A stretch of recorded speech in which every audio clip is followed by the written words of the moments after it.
چلو سیٹ دو. نحمده ونصلي ونسلم على رسوله الكريم اما بعد فاعوذ بالله من الشيطان الرجيم بسم الله الرحمن الرحيم هو الذي ارسل رسوله بالهدى ودين الحق ليظهره على الدين كله عن انس رضي الله تعالى عنه قال قال النبي صلى الله عليه وسلم ثلاث من اصل الايمان الكف عمن قال لا اله الا الله لا تكفره بذنب ولا تخرجه من الاسلام بعمل والجهاد مازم مزبعثني الله الى ان يقاتل اخر هذه الامه الدجال لا يبطله جور جائر ولا عدل عادل والايمان بالاقدار اللهم صل على محمد وعلى آل محمد كما صليت على إبراهيم وعلى آل إبراهيم إنك حميد مجيد اللهم بارك على محمد وعلى آل محمد كما باركت على إبراهيم وعلى آل إبراهيم إنك حميد مجيد. مجھے آج کی نشست میں عنوان یہ دیا گیا کہ مسئلہ ختم نبوت کے عنوان پر اکابر علماء دیوبند کی خدمات کو آپ حضرات کے سامنے پیش کیا جائے. عقیدہ ختم نبوت پہ بات کرنی آسان ہے، عوام کو گرمانے کی بات کہنی بہت آسان ہے. عوام کو یہ کہنا قربانی دینے کے لیے تمہیں تیار ہو جانا چاہیے، یہ باتیں کہنی بڑی آسان ہیں، مگر میرے اکابر علماء دیوبند نے قربانی کی ابتدا کی ہے. علامہ انور شاہ کشمیری رحمۃ اللہ علیہ اکفار الملحدین کے نام پر کتاب بھی لکھتے ہیں، نزول عیسیٰ کے نام پر کتاب بھی لکھتے ہیں، لیکن علامہ انور شاہ کشمیری ذوف اور بڑھاپے کے عالم میں دارالعلوم دیوبند سے چل کے بہاولپور کی سرزمین پہ ایک عورت کی آواز پہ لبیک کہتے ہوئے عقیدہ ختم نبوت کو بیان کرنے کے لیے عدالت میں گرج کر بیان دیتے ہیں، اور مرزائی مناظر مسلم الثبوت کی عبارت تواتر مانوی کو بیان کرتے ہوئے غلط بیان کرتا ہے. تو علامہ انور شاہ کشمیری عدالت میں کہتا ہے کہ محترم جج مرزائی مناظر نے دجل سے کام لیا اور عبارت کو بدل کر پیش کیا. تو جج کہتا ہے شاہ جی تمہارے پاس کتاب موجود نہیں، آپ نے کیسے کہہ دیا؟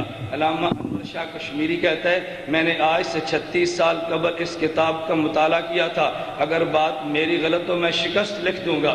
حضرت قاضی حسان شجابادی ملتان جیل میں نظر بندی کے ایام کاٹ رہے ہیں، ادھر والد گرامی کا جنازہ اٹھا. انگریز کہتا ہے معافی مانگ لو، پیرول پہ رہا کر دیا جائے گا.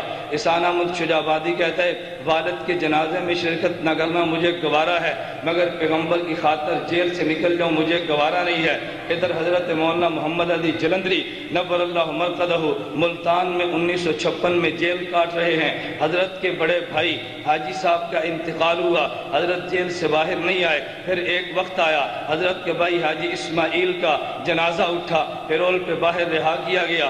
ابھی گاؤں میں نہیں پہنچے، ایک آدمی مانکا کر کے کہتا ہے حضرت آپ کے علم میں ہے کہ تمہارا بھائی پہلے محمد عبداللہ کا انتقال ہوا جب تم جیل میں تھے، ابھی جس کے لیے تم آئے ہو تمہارے بھائی اسماعیل کا جنازہ اٹھا، تمہارے علم میں ہے کہ رات کو تمہارے دوسرے بھائی کا بھی انتقال ہو گیا. حضرت ان دونوں کی قبروں پہ گئے، والد زندہ تھا، صبح ہی تو باپ حاجی ابراہیم کا بھی انتقال ہوا. حضرت جلندری نے جنازوں کو دیکھا لیکن ناموس صحابہ کی تحریک سے پیچھے نہیں ہٹے. حضرت مولانا غلام غوث ہزاروی نبر اللہ مرقدہ جب انگریز مناظر مرزائی مناظر اللہ دیتا یہ مانسیرے کے علاقے میں گیا تو غلام غوث ہزاروی میدان میں نکلا. ادھر بیوی نے کہا تمہارا اکلوتا بیٹا زین العابدین تڑپ رہا ہے، اگر تم مناظرے میں گئے تمہارا بیٹا ممکن ہے وفات پا جائے. تو حضرت ہزاروی نے جواب دیا فرمایا بیٹے کو تڑپتا برداشت کر سکتا ہوں مگر روزے میں پیغمبر کو تڑپتا برداشت نہیں کر سکتا. ابھی ہزاروی اسٹیج پہ نہیں پہنچا تھا، ابھی وہ بلاری اڈے پہ تھے، خبر آئی تمہارے زین العابدین کا جنازہ اٹھا. ہزاروی نے کہا بیٹے کا جنازہ ادا کرنا فرض کفایہ ہے، پیغمبر کی ناموس کی جنگ لڑنا فرض عین ہے. یہ میرے اکابر علماء دیوبند تھے. میں بڑی جرأت کے ساتھ کہتا ہوں انور شاہ کشمیری نے جنگ شروع کی تھی بہاولپور کی عدالت سے، اس جنگ کو پایا تکمیل تک پہنچایا. قائد انقلاب مفتی محمود نے پاکستان کی اسمبلی میں اگر عدالت میں جنگ آئی ہے تو سید انور شاہ کشمیری دیوبند کا سرخیل آیا ہے، اگر اسمبلی میں جنگ آئی ہے تو مفتی محمود دیوبندی آیا ہے، اگر ساؤتھ افریقہ میں عدالت میں جنگ آئی ہے شیخ الاسلام مولانا تقی عثمانی گیا ہے، حضرت مولانا محمد امین اکاڑوی گیا ہے، حضرت علامہ خالد محمود گیا ہے، حضرت مولانا منظور احمد چنیوٹی گئے ہیں، اگر ربے کے نام بدلنے کی بات آئی ہے جناب نگر کا بدل کے نام رکھا گیا مولانا منظور احمد چنیوٹی نے۔ میں یہ بات بڑی جرات اور دعوے کے ساتھ کہتا ہوں، اگر مناظرے کا میدان مرزائیت نے سجایا ہے تو مقابلہ کی فاتح قادیان مولانا حیات نے، یہ دیوبندی تھا، اگر میدان مناظرہ سجا ہے تو مقابلہ کرنے والا مولانا لال حسین اختر تھا جو دیوبندی تھا، اگر مرزائیت نے تحریری میدان میں نکلے ہیں تو مقابلہ کرنے والا انور شاہ کشمیری دیوبندی تھا، اگر یورپ میں جنگ لڑی ہے تو مقابلے کے لیے جانے والا یوسف بن نوری دیوبندی تھا، اگر برطانیہ میں جنگ لڑی ہے تو وہاں پہ جنگ لڑنے والا خواجہ خان محمد دیوبندی تھا۔ پھر مجھے کہنے دیجیے انگریز کو نبی بنایا گیا، جہاد کو ختم کرنے کے لیے جہاد کے علم کو بلند کرنے والا افغانستان میں جلال الدین حقانی دیوبندی تھا، مولوی یونس صالح یہ دیوبندی تھا۔ مجھے یہ بات کہنے دو، اگر آج خلافت کو برپا کر خلافت کو ختم کرنے کے لیے قادیانی کو لایا گیا تو خلافت کو برپا کرنے والا ملا عمر آج بھی دیوبندی ہے۔ انگریز کو لایا گیا، اور ٹھہر جا انگریز کو لایا گیا، ایک میں ٹھہر جا، انگریز کو لایا گیا، انگریز کو ملک میں ٹھہر جا، انگریز کو ملک میں لایا گیا دینی نظام کو ختم کرنے کے لیے۔ اس ملک میں وفاق المدارس کے نام پہ دینی تعلیم کو سر بلند کرنے والا مولانا سلیم اللہ خان دیوبندی ہے۔